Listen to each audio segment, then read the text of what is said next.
இந்திய சமுதாய நலவாழ்வு நிறுவனம் ICWO மற்றும் IHN இரண்டு நிறுவனமும் இணைந்து இன்னைக்கு ஒரு மிகப்பெரிய நாள்.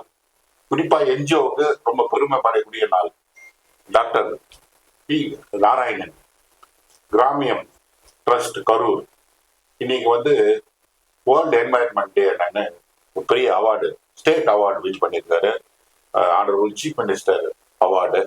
இது வந்து என்ஜிஓவுக்கு எல்லாருக்குமே ரொம்ப பெருமையான விஷயம். ICWO மற்றும் IHN ஒரு டைமும் என்ஜிஓவுக்கு பெரிய அவார்டு வின் பண்ணும்போது அவர்களை வந்து எங்களுடைய சார்பாக ஒரு சின்ன ஒரு ஊக்கத்தை கொடுக்கணுன்றதுனால அவங்களுடைய பாராட்டி மகிழ்வோம். இன்னைக்கு அவரு அந்த அவார்டை பற்றியும் அந்த தொண்டு நிறுவனம் மிகப்பெரிய சாதனைகளை செய்த சிறந்த தமிழ்நாட்டில் இந்தியாவிலே மிகப்பெரிய சிறந்த நிறுவனத்தினுடைய தலைவர் அவரு. குறிப்பா அதோட சிறப்புக்கு முக்கியமான காரணம் வந்து அது பின்னாடி இருக்கக்கூடிய அவர்களுடைய ஸ்டாஃபு, வாலண்டியர்ஸு. சாரே வந்து அவருடைய விருதை பற்றியும் இந்த தொண்டு நிறுவனத்தின் அவருடைய மிக சிறந்த தொண்டு நிறுவனத்தை பற்றியும் பணிகளையும் அவங்களோட ஷேர் பண்ணுவார். தயவுசெய்து இது எல்லா மக்களுக்கும் சென்றடையணும். ஏன்னா குறிப்பா தன்னார்வ தொண்டு நிறுவனங்களுடைய வெற்றியை மக்களுக்கு, பொதுமக்களுக்கு சென்றடையணும்ன்றது எங்களோட வேண்டுகோள். நன்றி, வணக்கம். பெயர் வந்து நாராயணன்.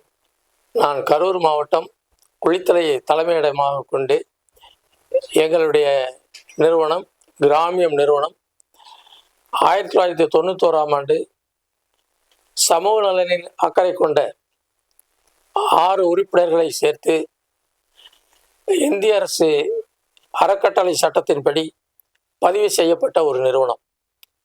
எங்களுடைய நிறுவனம் ஆரம்பிக்கப்பட்டதனுடைய நோக்கம் சிறு குறு விவசாயிகள், பெண்கள் மேம்பாடு, குழந்தைகள் மேம்பாடு, இதை பற்றியே தான் எங்களுடைய நிறுவனம். இதனுடைய வளர்ச்சிகளை மேலே கொண்டு போகணும் அப்படின்றது தான் நாங்கள் ஆரம்பிக்கப்பட்டது.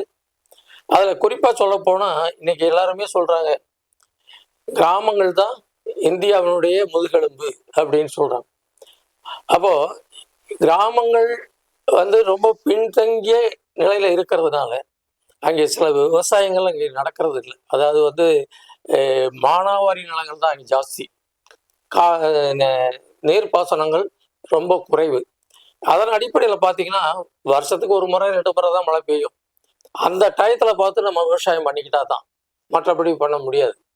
இல்லைன்னா கூலி வேலைக்கு தான் போகணும், நகரத்தை நோக்கி போகணும். அதன் அடிப்படையில் நாங்கள் என்ன பண்ணணும்னு சொன்னால், அந்த பகுதி பின்தங்கிய கிராமங்கள் வந்து வளர்ச்சி அடையணும்னா அதுக்கு வந்து தண்ணி ரொம்ப முக்கியம். அந்த தண்ணி முக்கியம் அப்படின்னு சொன்னாக்க அது தேக்கி வச்சாதான் தண்ணிக்கு அது ஒரு மரியாதை. அப்படி இருக்கும் பொழுது சின்ன குளங்கள், மைக்ரேட் சொல்லுவாங்க இல்லையா, அந்த குளங்கள் நாங்கள் வந்து தூர்வாரி அதை செம்மப்படுத்தினோம். இன்னைக்கு பிரிட்டிஷ்காரன் கட்டி வச்சுட்டு போன குளங்கள்லாம் இன்னைக்கு அப்படியே பாழடைஞ்சு செல்லடைஞ்சு கிடக்குது. அதை வந்து செம்மைப்படுத்தி நீர்நிலைகளை நம்ம மேம்படுத்துன்ற நோக்கத்தில் மழை நீரை சேமிக்கணும்.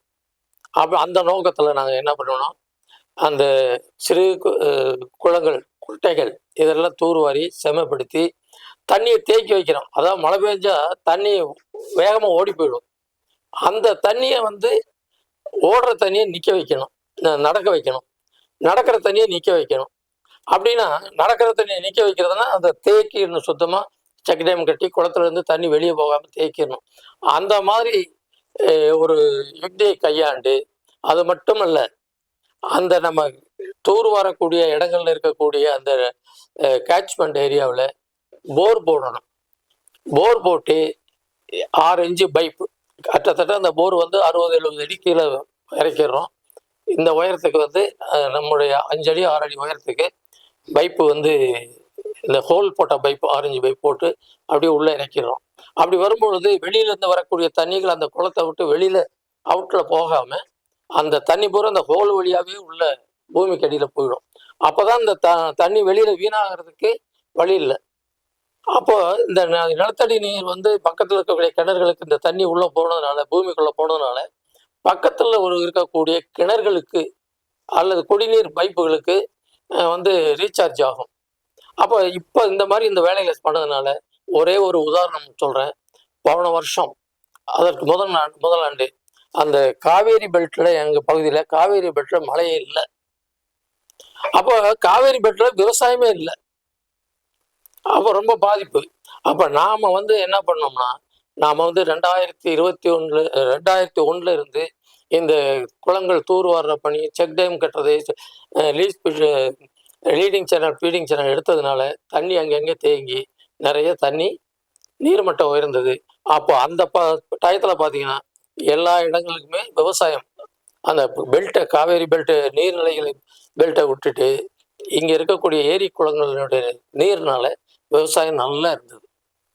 அப்போ நம்முடைய தமிழ்நாடு அரசு நம்முடைய முதல்வர் என்ன சொல்றாரு, நீர்நிலைகளை உயர்த்தணும், நீர்நிலைகளை பாதுகாக்கணும் அப்படின்னு சொல்லிட்டு பாதுகாக்கக்கூடியவர்களுக்கு ஒவ்வொரு ஆண்டும் தமிழக முதல்வரின் நீர்நிலை பாதுகாப்பு காவலர் விருது அப்படின்னு சொல்லியிருக்காங்க.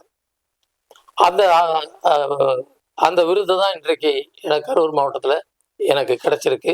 எனக்கும் சொல்ல முடியாது, எங்களுக்கு பின்னாடி இருக்கக்கூடிய அந்த வழி நடத்தக்கூடிய இந்த தூண்கள்லாம் இருக்காங்க, அவங்களுக்கு இது பொருந்தும்.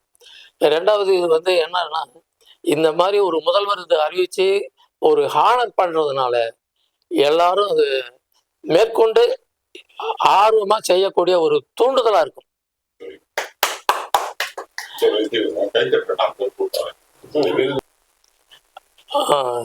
அதாவது இந்த தமிழக முதல்வர் அவர்கள் அறிவித்தபடி நீர்நிலைகளை பாதுகாவலர் விருது இன்றைக்கு கிராமிய நிறுவனத்திற்கு வழங்கியிருக்கிறார்கள். இது வந்து உண்மையிலேயே ரொம்ப மகிழ்ச்சி. இது வந்து ஒரு அனைத்து தொண்டு நிறுவனங்களுக்கும்